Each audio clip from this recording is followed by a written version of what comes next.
For more, I want to speak to Dan Scott, author of the Credit Suisse report that we've been looking at, joins us live now from Zurich. And in terms of what is good to buy right now, Dan, I know that you like Apple, Oracle, Google, Tencent. So talk to me a little bit about why these companies are likely to do well in tough economic times.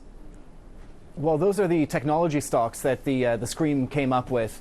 And what we did really was just take a step back and decide that we are going into a low growth environment. And so therefore, trying to forecast what kind of exposure you'd want in that environment. And the one thing that people are going to be willing to pay for in a situation where there is very little growth are companies that can prove that they will grow above trend GDP. And so we took a look at companies that did well through the last recession, consistently grew above trends, and at the same time, and this makes it particular for this time round, had low net debt EBITDA. And that for us was very important given the funding strains that we have in markets that companies weren't leveraged, because if they can generate their own cash and grow themselves, finance their own growth, that's going to put them at an advantage. Technology stocks did very well. You'd expect that for a screen looking for growth companies. But these companies that we screened in particular were ones that had proven that they were growing very strongly. Now, I know that you like Oracle as well. We just mentioned it there. And of course, its competitor IBM has just reported with something of a sales decline across the board. So a little bit of concern there when it comes to IBM earnings. The interesting thing about these companies is that they have seen over the past couple of quarters their business clients, if you like, really boosting the amount that they're spending on updating their technology on their computers. Do you think that this is likely to continue if we're heading into another downturn? Well, that's definitely part of the big picture situation that we have here, because while the outlook for governments is, and we're in an indebtedness crisis, if anything, and the outlook for corporates remains pretty resilient. I mean, if you take a look at cash levels or any other measure of corporate health, earnings that we've seen so far haven't been all that disappointing. In some, I'd say they haven't been disappointing, even though Alcoa kicked off with a negative earnings one. The price action ahead of Q3 earnings really already priced much of that in. So, yeah, I think you're right. I think companies will continue to spend on their own growth. And so companies that can benefit from that and access that growth, that kind of spending, will continue to do well. And we're seeing strong balance sheets, aren't we, for many tech companies? So how would investors like to see that cash put to work?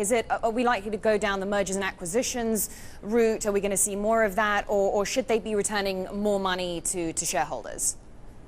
Well, M&A is one way that you could play it, and we do have a basket of stocks that we think are M&A candidates that we have as recommendations. But in this report that we put forward, really what we were looking for were companies that could continue to grow. And if you take a look at Google was the one that you started off with. There you have a company that's been investing heavily in diversifying its own earnings stream, and likely will be able to continue, even though there is some execution risk, will be able to continue to grow its top line as well as its earnings. Another company that we thought we liked very much was Tencent, and here what you're looking at is really a larger mega trend. And one of the takeaways from the screen was actually that it came up with companies that have secular growth characteristics because they're exposed to secular growth trends. Digitization of communication is one of those mega trends. And so, for example, even though we've seen now Chinese GDP coming through a touch lighter than what the expectations were at 9% or over 9%, you can see that the economy continues to grow.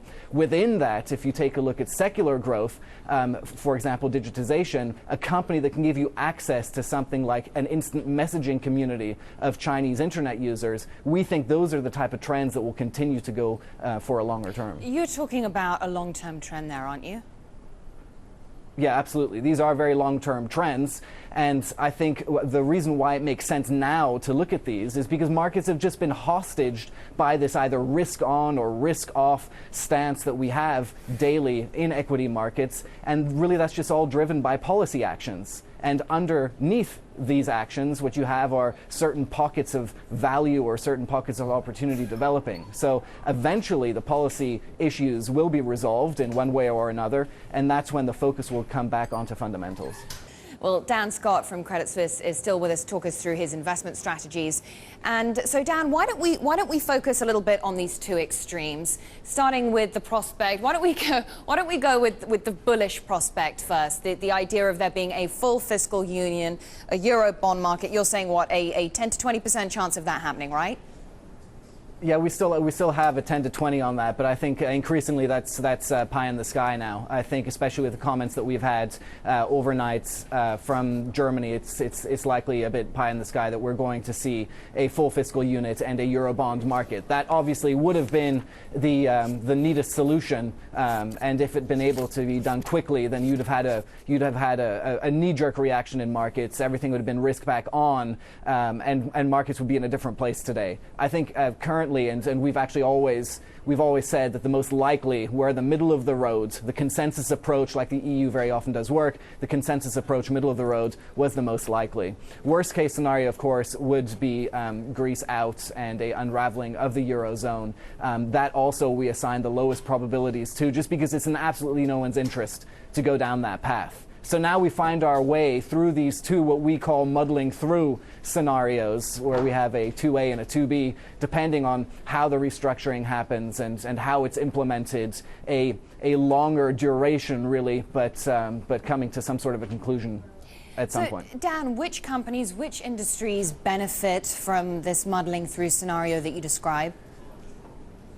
I don't know if anyone really benefits from a muddling through. I can tell you that the consequences of any of the scenarios are severe government austerity measures. And to go back to the screen that we were looking at, we were trying to find some companies also, or it came up with some companies that actually do well from austerity measures. That does exist. Companies that take on contracts from governments that are privatizing industries. And that's why Rhön Klinikum was one of the companies that we highlighted there, because as you have a German government that might be under increasing strain to free up resources and privatize further hospitals, that's something that's going to feed into the top line growth of a company like Rhön Klinikum.